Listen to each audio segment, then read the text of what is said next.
আমন্ত্রণ বিশেষ আয়োজন ২১-এর নির্বাচন বুলেটিনে, সাথে আছি আমি আকবর হোসেন সুমন।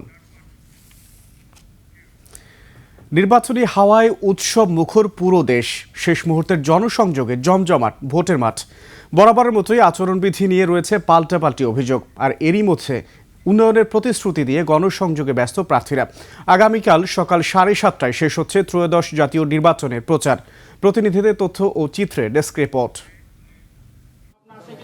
চট্টগ্রাম 11 আসনের বিএনপি প্রার্থী আমির খুসরু মাহমুদ চৌধুরী চট্টগ্রামে এক সংবাদ সম্মেলনে বলেন, বিএনপি যদি প্রয়োজন মনে করে তাহলে কোয়ালিশন সরকার গঠনের কথা ভাববে।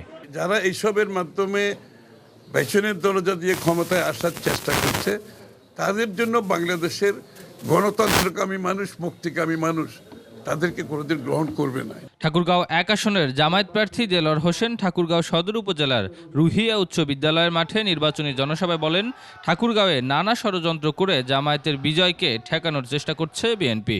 ব্যানার ছিটছে, বোর্ড ভাঙতেছে, আমাদের সমাবেশে আসতে বাধা দিচ্ছে, প্রচারণার ক্ষেত্রে যাওয়ার ক্ষেত্রে বাধা দিচ্ছে, নানা ধরনের পরিস্থিতি ষড়যন্ত্র করে তারা আমাদের বিজয়কে ঠেকানোর জন্য চেষ্টা করছে। শেষ মুহূর্তের প্রচারণায় খুলনার 6টি সংসদীয় আসনে প্রার্থীদের দৌড়ঝাঁপ চরমে। নগর ও উপজেলায় একযোগে চলছে গণসংযোগ ও জনসভা। সকালে জামায়াত ও বিএনপির শীর্ষ প্রার্থীরা বিভিন্ন থানা ও এলাকায় প্রচার মিছিল ও জনসমাবেশে অংশ নিয়ে ভোটারদের সমর্থন চাইছেন। পোস্টাল ব্যালটে নাম ও প্রতীক না থাকার অভিযোগে চাঁদপুর 5 আসনের স্বতন্ত্র প্রার্থী ফুটবল প্রতীকের জাকির হোসেন প্রধানিয়া সংবাদ সম্মেলন করে ভোট বর্জনের ঘোষণা দেন এবং ওই আসনের নির্বাচন স্থগিতের দাবি জানান। যেহেতু আমাকে বলা হয়েছে যে এটা বাদ দিয়ে নির্বাচন করতে হবে, আমি তো আমার ভোটারদের বাদ দিয়ে নির্বাচন করতে পারি না, এই জন্য আমি নির্বাচন থেকে সরে যাচ্ছি।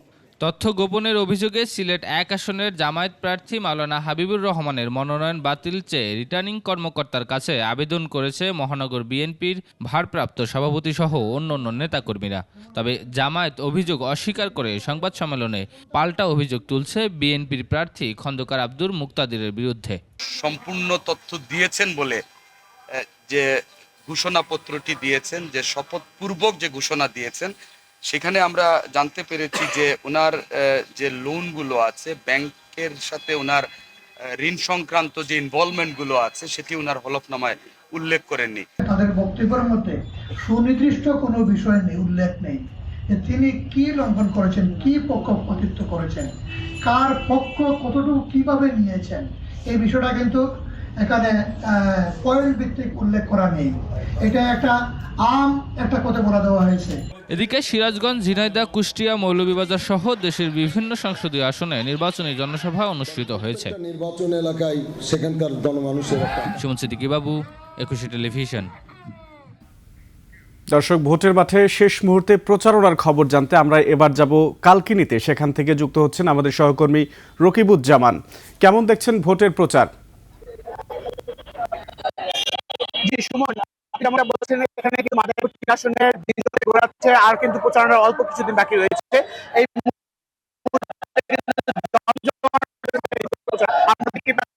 কিন্তু বিএনপি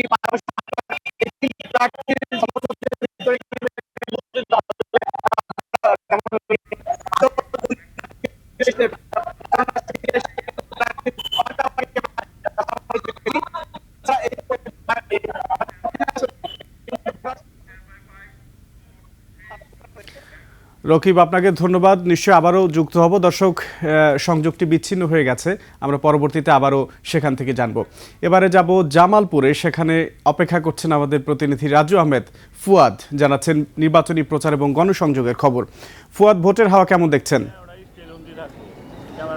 জি আকবর, আপনি যেমনটি বলছিলেন, আমরা নির্বাচনী জনসংযোগের একদম শেষ পর্যায়ে চলে আসছে। আপনি জানেন যে আগামীকাল নির্বাচনের প্রচারণা শেষ হয়ে যাবে। এর মধ্যেই আসলে জামালপুরের সব প্রার্থীরাই কিন্তু প্রচারণা শেষ করেছে।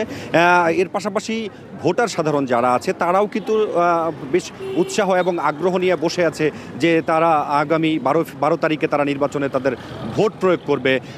গতকালকে জামালপুর সদর আসনের যে বিএনপি মনোনীত প্রার্থী অ্যাডভোকেট শাহ মোহাম্মদ ওয়ারেস আলী মামুন, তিনি কিন্তু শেষ প্রচারণা জামালপুরে করেছেন। তার পাশাপাশি আজকে জামাতি ইসলামের যে প্রার্থী মোহাম্মদ আব্দুস সাত্তার, উনিও কিন্তু আজকে জামাতের শেষ প্রচারণা আজকে সম্পন্ন সম্পন্ন করেছেন। তো এই জামালপুরে এই মুহূর্তে বেশ উৎসাহর এবং উদ্দীপনার মধ্য দিয়ে ভোটাররা অপেক্ষা করছেন এবং প্রার্থীরাও শেষ সময়ের প্রস্তুতি গ্রহণ করছেন তারা। আমি এখানে একটু কথা বলতে চাই জামালপুরে, এখানে একজন বিএনপির নির্বাচনী এজেন্ট আছে এখানে। আমি যদি একটু জানতে চাই যে আপনাদের এই নির্বাচনের প্রস্তুতি কেমন? আপনারা তো এই প্রচারণা করেছেন এই কয়েকদিন, এখন যে সামনে নির্বাচন আসছে এটার প্রস্তুতি কেমন একটু যদি জানান আমাদেরকে। আমাদের নির্বাচনী প্রস্তুতি অনেক ভালো। যদি আমাদের এখানে এখন একটা ঈদের আমেজের মতো কাজ করছে। আমি চাই, প্রশাসনের কাছেও চাই যে এই আমেজটা যেন ঠিক থাকে, আমরা যেন যারা এই আনন্দ উচ্ছ্বাসের মাধ্যমে আমরা কেন্দ্রে গিয়ে যেন সবাই ভোট দিতে পারি, প্রশাসন যেন এই পরিস্থিতিটা যেন বজায় রাখে। জি, ধন্যবাদ। আপনি যেমনটি শুনছিলেন একজন নির্বাচনী এজেন্ট তিনি বলছেন যে ভোটের পরিবেশটা যাতে নির্বিঘ্নে থাকে, মানুষ যাতে ভোট কেন্দ্রে গিয়ে তাদের ভোটাধিকার প্রয়োগ করতে পারে, সেই বিষয়টা যাতে সুনিশ্চিত করে প্রশাসন, সেই দাবিটা তারা করছেন। আজকে আমি আরেকটু জানিয়ে রাখি আপনাকে যে আজকে সেনাবাহিনী এবং পুলিশ এবং বিজিবির একটা যৌথ বাহিনী তারা একটি সাংবাদিকদেরকে ডেকে সংবাদ সম্মেলন করেছেন। তারা বলছেন যে জামালপুরে ভোটের পরিবেশ ঠিক রাখতে এবং আইন শৃঙ্খলা নিয়ন্ত্রণে তারা যৌথ বাহিনী হিসেবে কাজ করবে এবং তারা যে কোনো অনাকাঙ্ক্ষিত ঘটনা এড়াতে সব ধরনের ব্যবস্থা কিন্তু তারা নিচ্ছে। এবং তারা সীমান্ত এলাকায় জামালপুরের 2টি উপজেলা আছে, দেওয়ানগঞ্জ, বকশীগঞ্জ, 2টি উপজেলায় কিন্তু বিজিবি তারা নিয়ন্ত্রণ করবে। আর বাকি যে 5টা উপজেলা আছে সেই 5টি উপজেলাতে সেনাবাহিনী এবং যৌথ বাহিনী তারা মাঠ পর্যায়ে কাজ করবে। তবে এখানে ভোটারদের প্রত্যাশা হচ্ছে যে তারা আগামী 12 ফেব্রুয়ারিতে কেন্দ্রে গিয়ে তাদের ভোটাধিকার নিজেরা প্রয়োগ করবেন, এমনটাই তারা আশা করছেন। তো সেই হিসাবে আমরা প্রত্যাশা করছি জামালপুরে এখন পর্যন্ত পরিবেশ নির্বিঘ্ন আছে এবং স্বাভাবিক পর্যায়ে আছে আইন শৃঙ্খলা। তো এই ছিল আমার কাছে জামালপুরের সর্বশেষ নির্বাচনী প্রচারণার খবর। ফুয়াদ, আপনাকে ধন্যবাদ। দর্শক, জামালপুর থেকে যুক্ত হয়েছিলেন আমাদের সহকর্মী রাজু আহমেদ ফুয়াদ, জানাচ্ছিলেন সেখানকার ভোটের সবশেষ অবস্থা এবং ভোটারদের প্রতিক্রিয়া।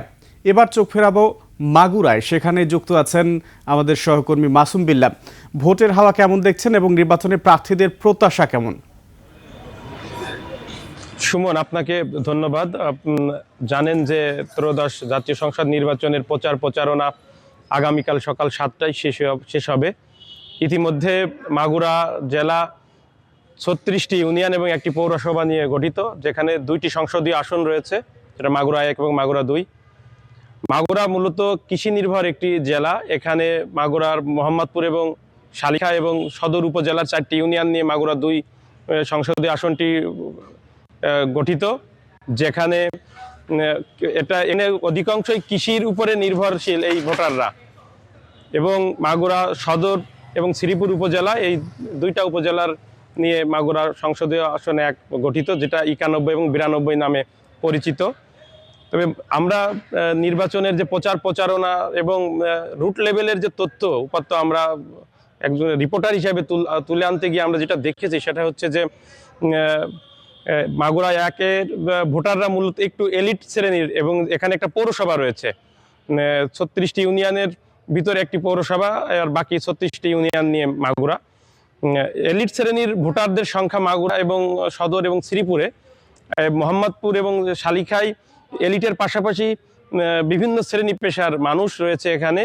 তাদের প্রত্যেকের দাবি যে আমরা জন্মলগ্ন থেকে ভোটার হওয়ার পরে আমরা ভোটের সময় বিভিন্ন প্রার্থীদেরকে আমরা দেখতে পাই বিভিন্ন প্রতিশ্রুতির ফুলঝুড়ি নিয়ে তারা আমাদের কাছে আসেন, কিন্তু নির্বাচন শেষ হয়ে গেলে তাদেরকে আর পাওয়া যায় না। এই ক্ষেত্রে এবার তারা অনেকটা একটু কনসাস মনে হচ্ছে ভোটাররা, তারা বুঝে শুনে ভোট দিতে চায় এবং তাদের ন্যায্য ইচ্ছাও তারা দাবি করছেন, যেমন কৃষি পণ্য ন্যায্য মূল্য, পাশাপাশি সার, সেচ ব্যবস্থা, পানির সুষম বন্টন এবং বীজ এবং সারের একটা চগলখুরি বলে যেটা আমাদের ভাষায় স্থানীয়দের। এখানে একটা এই প্রান্তিক জনগোষ্ঠীকে একটা মধ্যস্বত্বভোগীরা সিন্ডিকেটের মাধ্যমে বছরের পর বছর, যুগের পর যুগ তারা প্রতারিত হয়ে যাচ্ছে। এই কৃষি মৌসুম আসলে তাদেরকে কোনোভাবেই কোনো ফ্যাসিলিটিস তারা পায় না, যার কারণে তারা চাচ্ছেন যে আমরা ভোট অবশ্যই দিব, তবে আমাদের ন্যায্য ইচ্ছাগুলো আমাদের পূরণ করতে হবে। এবং যেহেতু নির্বাচনের শেষ মুহূর্তে চলে আসছে, আগামীকাল 7টার পর্যন্ত এই প্রচার প্রচারণা। আজকে আমরা সারাদিন লক্ষ্য করেছি যে সকল দলের প্রার্থীরা তারা প্রত্যেকটি উপজেলা এবং প্রত্যেকটি ইউনিয়নে তাদের কর্মসূচি রেখেছেন এবং শেষ মুহূর্তে ভোটারদেরকে তারা আশ্বস্ত করছেন এবং তারা সর্বশেষ তাদের চাহিদা অনুযায়ী তাদের আশ্বাস দিচ্ছেন যাতে তারা ভোটটা নিতে পারেন তাদের পক্ষে। তো সুমন, এই ছিল মাগুরা থেকে আমার কাছে নির্বাচনী প্রচারণার সর্বশেষ সংবাদ। মাসুম, আপনাকে ধন্যবাদ। দর্শক, মাগুরা থেকে যুক্ত হয়েছিলেন সহকর্মী মাসুম বিল্লাহ, জানাচ্ছিলেন সেখানকার ভোটের সর্বশেষ অবস্থা। এবারে যাব আমরা কুড়িগ্রামে, সেখানে আছেন আমাদের প্রতিনিধি আতাউর রহমান বিপ্লব। বিপ্লব, ভোটারদের প্রতিক্রিয়া কি দেখছেন এবং প্রার্থীরা কি কি প্রতিশ্রুতি দিয়েছেন? শেষ মুহূর্তের প্রচারণার কি খবর আছে আপনার কাছে?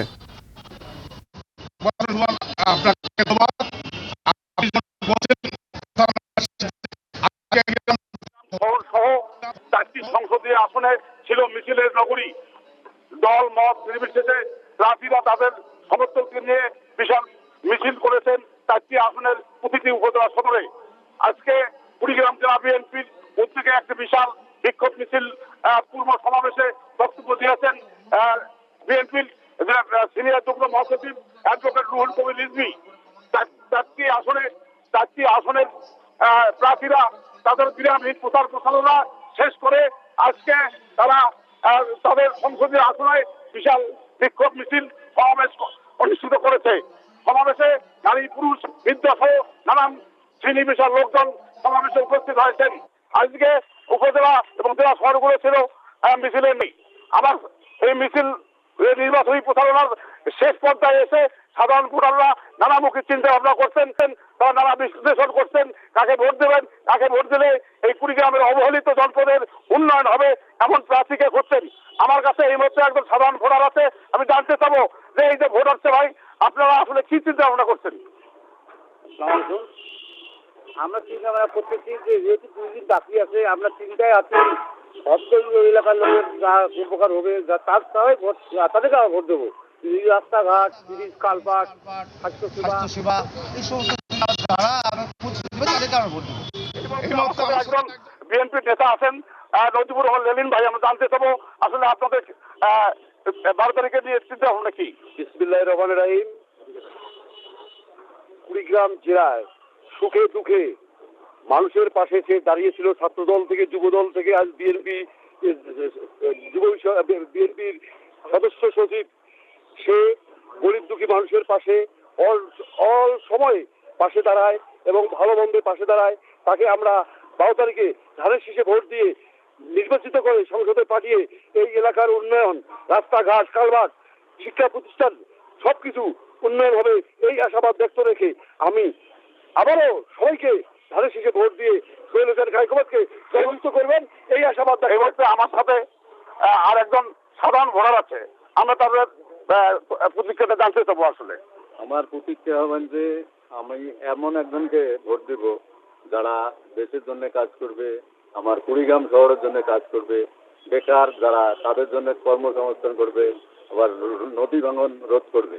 এই ধরনের আমি ভোটারকে ভোট দেব এবং সন্ত্রাসী কোনো চাঁদাবাজি যে করবে না তাকে আমি ভোট দেব।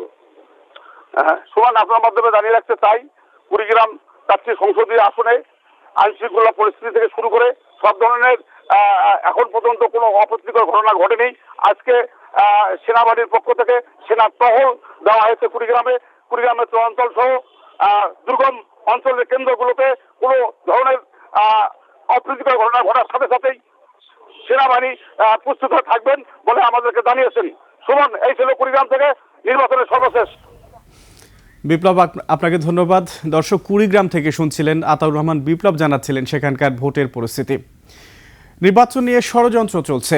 নকল সিল বানিয়ে গুপ্ত একটি সংগঠন গণরায়কে নিজেদের পক্ষে নিতে চায় বলে মন্তব্য করেছেন বিএনপি চেয়ারম্যান তারেক রহমান। ভোটারদের সজাগ থাকার আহ্বান জানিয়ে তিনি বলেন, বায়বীয় কোনো প্রতিশ্রুতি নয়, মানুষের ভাগ্য উন্নয়নের বাস্তব পরিকল্পনা নিয়ে এসেছে বিএনপি। সেই পরিকল্পনাগুলো বাস্তবায়নে ধানের শীষে ভোট দেওয়ার আহ্বান জানান তারেক রহমান। সোহেল সামি রিপোর্ট। নিজ নির্বাচনী আসন ঢাকা 17-র কামাল আতাতুর্ক এভিনিউ খেলার মাঠে জনসভার মাধ্যমে শেষ দিনের প্রচারণা শুরু করেন তারেক রহমান।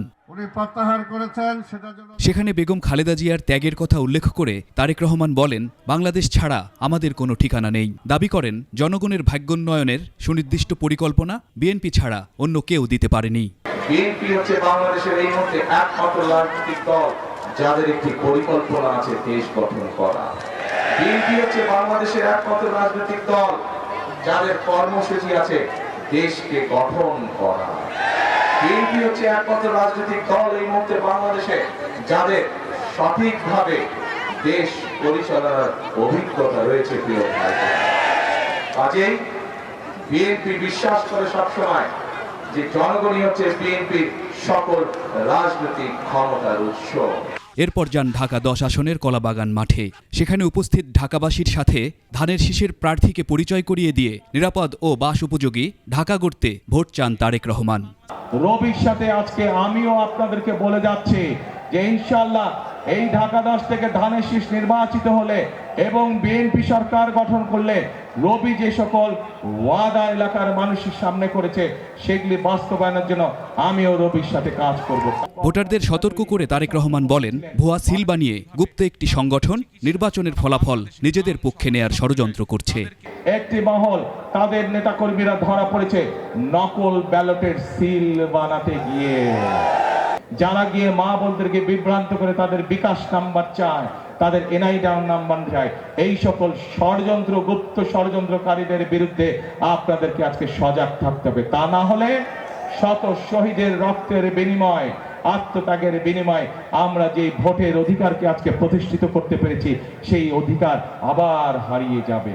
মানুষের সাধ্যের বাইরে বায়বীয় কোনো প্রতিশ্রুতি নয়, বাস্তবমুখী পরিকল্পনার পক্ষে থাকতে ভোটারদের আহ্বান জানান বিএনপি চেয়ারম্যান।